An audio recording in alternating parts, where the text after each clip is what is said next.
আসসালামু আলাইকুম। যতই দিন যাচ্ছে এইচএসসি পরীক্ষা নিয়ে শিক্ষামন্ত্রীর যে সিদ্ধান্তগুলো আসছে আমি আসলে অবাক হচ্ছি যে এই এহসানুল হক মিলনকে আমরা চেয়েছিলাম।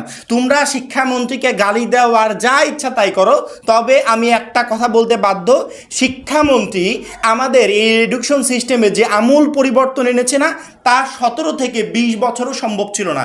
শুধুমাত্র এইচএসসি ব্যাচের পরীক্ষার্থীরা আন্দোলনই করে গেছে, কিন্তু কোনো কিছু পরিবর্তন আনতে পারে না। কিন্তু এই বছরে শিক্ষামন্ত্রী যে পরিবর্তনগুলো এনেছে তা আসলে টোটালি অস্বাভাবিক। অর্থাৎ শিক্ষামন্ত্রীকে আমাদের শেষমেশ ধন্যবাদ জানাতেই হবে। মাত্র 310 টাকায় শেষ মুহূর্তে আমাদের এইচএসসি 26 টার্গেটে প্লাস কোর্সে যুক্ত হলে পেয়ে যাচ্ছ সকল সাবজেক্টের সাজেশন, সকল গ্রুপের পিডিএফ ও ক্লাস আকারে, বিগত বছরগুলোর বোর্ড এমসিকিউ উত্তর সহ পিডিএফ আকারে, প্রত্যেকটা সাবজেক্টের প্রত্যেকটা চ্যাপ্টার ওয়াইজ জ্ঞানমূলক অনুধাবনমূলক প্রশ্ন উত্তর পিডিএফ আকারে, ইংরেজি গ্রামার অংশে শর্টকাট টেকনিক ও দুর্দান্ত সব রেকর্ডেড ক্লাসেস, লিখিত অংশে শর্টকাট টেকনিক ও রেকর্ডেড ক্লাসেস, এইচএসসি পর্যায়ের সবচেয়ে কঠিন সাবজেক্ট আইসিটির শেষ মুহূর্তে দুর্দান্ত সব রেকর্ডেড ক্লাস, এছাড়া পড়াশোনা রুটিন, এ প্লাস গাইডলাইন সবকিছু থাকছে মাত্র এই 310 টাকার কোর্সে। যারা এখনো আমাদের কোর্সে যুক্ত হও নাই, খুবই দ্রুত করো। আমাদের কোর্সে যুক্ত হতে ভিডিওতে দেওয়া নাম্বারে 310 টাকা কোর্স ফি পাঠিয়ে এই নাম্বারই হোয়াটসঅ্যাপে আমাকে জানাবে কোর্স ফি পাঠিয়েছি, সাথে সাথে তোমাকে গ্রুপে যুক্ত করে নিব। তখন থেকে তোমার ক্লাস প্রস্তুতি শুরু হয়ে যাবে। এই যে সকল বোর্ডে একই প্রশ্নে পরীক্ষা হবে, এই দাবিটা কি আজকের ছিল? মানে কি একটা ব্যাচ শুধুমাত্র এই দাবিটা জানিয়েছে? না, এতদিন যাবত যতগুলো ব্যাচ গেছে প্রত্যেকটা ব্যাচের দাবি একটা ছিল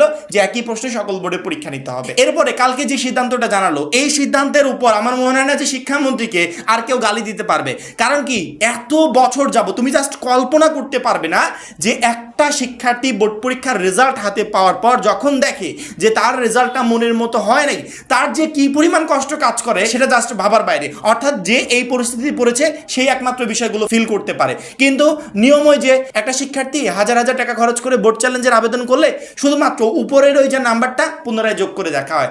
আর এই নাম্বার যোগের ক্ষেত্রেই 15 থেকে 20,000 শিক্ষার্থী রেজাল্ট পরিবর্তন হয়। অনেকে ফেল থেকে পাশ করে। মানে কল্পনা করতে পারবে না একটা শিক্ষার্থী এক বছরে এ মাইনাস পেয়েছিল, এই এ মাইনাস থেকে সে সরাসরি এ প্লাস পেয়েছে, শুধুমাত্র উপরের নাম্বারটা যোগ করেছে, ভিতরে কোনো টাচই করে না। কারণ কি, ভিতরে খাতা দেখার কোনো নিয়ম নাই, উপরের নাম্বারটা যোগ করেছে, সেখানেই এই এত পরিমাণ পরিবর্তন। যদি ভিতরের খাতাটা চেক করা হতো তাহলে কি পরিমাণ পরিবর্তন আসতো জাস্ট একটু কল্পনা করে দেখো। আমরা এতদিন যাবত দাবি জানাচ্ছিলাম যে ভিতরের খাতাটা যেন চেক করা হয়, কিন্তু কে শোনে কার কথা? এতদিন শিক্ষার্থীরা দাবি জানিয়েছে, কোনো দাবি পূরণ হয়নি।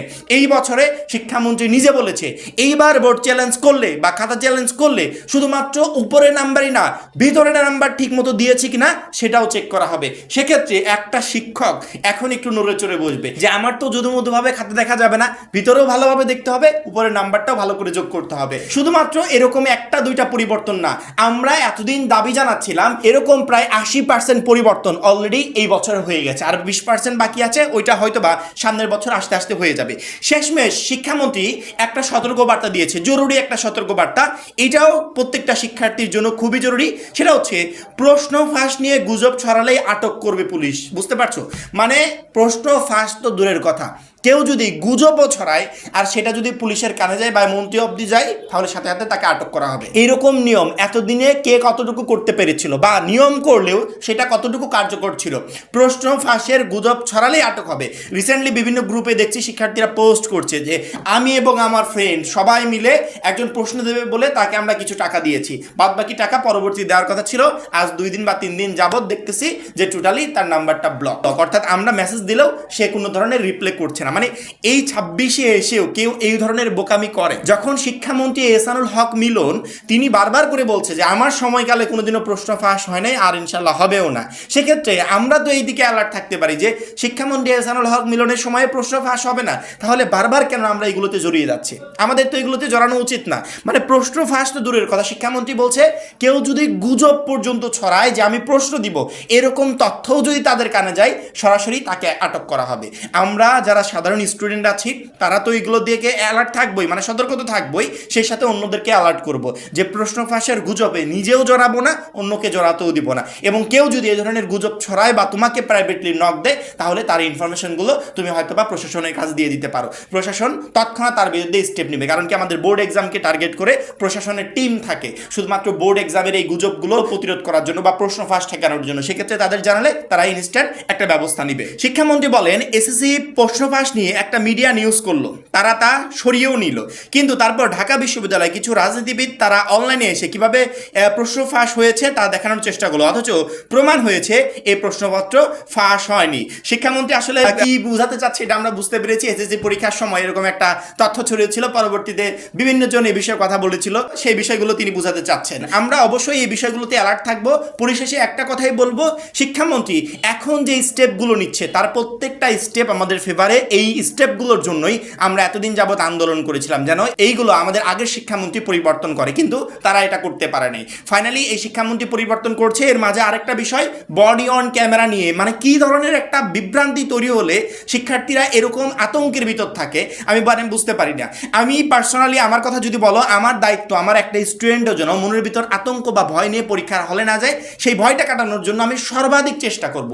বডি অন ক্যামেরা ব্যবহার হচ্ছে এইচএসসি 26 পরীক্ষার ক্ষেত্রে, তাতে আমাদের কোনো কিছু মানে এক চুল পরিমাণ যায় আসে না। বডি অন ক্যামেরা ব্যবহার করবে পুলিশ তার দায়িত্বে থাকবে। পুলিশ কি আমার রুমে আসবে? না, আমার রুমে যারা দায়িত্বে থাকার দরকার তারাই থাকবে।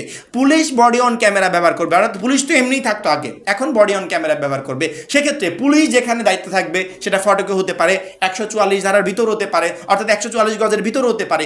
এখানে যখন দায়িত্ব পালন করবে তখন পুলিশের কাছে বডি অন ক্যামেরা থাকবে, যে ওইখানে যেন কেউ কোনো ধরনের স্টেপ না নিতে পারে, কোনো গুজব না ছড়াতে পারে, বাইরে থেকে একজন কোশ্চেন লিক না করতে পারে। এই ধরনের বিষয়গুলো তারা প্রতিরোধ করবে। কিন্তু আমার পরীক্ষার হলের ভিতর তারা থাকবে না বা রুমের ভিতর তারা থাকবে না। সেক্ষেত্রে আমরা কেন ভয় পাচ্ছি? বডি অন ক্যামেরা পুলিশ পড়ার দরকার পড়ুক না, আমাদেরকে তো আর পড়িয়ে দিচ্ছে না। এই বিষয়গুলো নিয়ে একদমই আতঙ্কিত হব না, একদমই ভয় পাবো না। লাস্ট মোমেন্টে এসে আমরা চাই না যে একটা শিক্ষার্থীও বিভ্রান্তিতে পড়ুক বা আতঙ্কিত হোক। এবং আমার মনে হয় না যে শিক্ষামন্ত্রী রিসেন্টলি যে সিদ্ধান্তগুলো নিচ্ছে, এই সিদ্ধান্তগুলোর ফলে তোমাদের আতঙ্কিত হওয়ার কোনো প্রয়োজন আছে। লাস্ট যে কয়েকটা আপডেট এসেছে আমাদের বোর্ড পরীক্ষা নিয়ে, প্রত্যেকটাই আমাদের ফেভারে ছিল এবং এইগুলো তোমাদের পূর্ববর্তী ব্যাচের দাবি ছিল যে শিক্ষা মন্ত্রণালয় থেকে যেন এগুলো পূরণ করা হয়, কিন্তু তারা পূরণ করে নাই। ফাইনালি এহসানুল হক মিলন পূরণ করছে, তাকে অসংখ্য ধন্যবাদ। তার ভিতর অন্যতম হচ্ছে সকল বোর্ডে একই প্রশ্নে পরীক্ষা হচ্ছে, সেই সাথে আগে বোর্ড চ্যালেঞ্জ করলে বা রেজাল্ট মনের মতো না হলে শুধুমাত্র নাম্বারটা চেক করা হতো উপরের, কিন্তু এই বছরে ভিতরে নাম্বার দেওয়া ঠিক হয়েছে কিনা সেটাও চেক করা হবে। সেক্ষেত্রে নির্ভুল একটা রেজাল্ট আমরা ইনশাল্লাহ পেতে চলেছি। সামনে বোর্ড পরীক্ষা, তোমাদের মূল্যবান সময় আর নষ্ট করতে চাই না। শেষ মুহূর্তকে টার্গেট করে ইতিমধ্যে আমরা 9400+ শিক্ষার্থীকে নিয়ে লাস্ট মোমেন্টের প্রিপারেশন শুরু করে দিয়েছি। সেক্ষেত্রে শেষ মুহূর্তের প্রস্তুতির জন্য যারা এখনও আমাদের এইচএসসি 26 টার্গেটে প্লাস কোর্সে যুক্ত হন, খুবই দ্রুত যুক্ত হয়ে যাবে। কারণ কি আমাদের ওই একটা কোর্সে তোমাকে প্রত্যেকটা সাবজেক্টে বেস্ট একটা প্রিপারেশন নিয়ে যেতে সহযোগিতা করবে। সবাই ভালো থাকবে, সুস্থ থাকবে। আল্লাহ হাফেজ।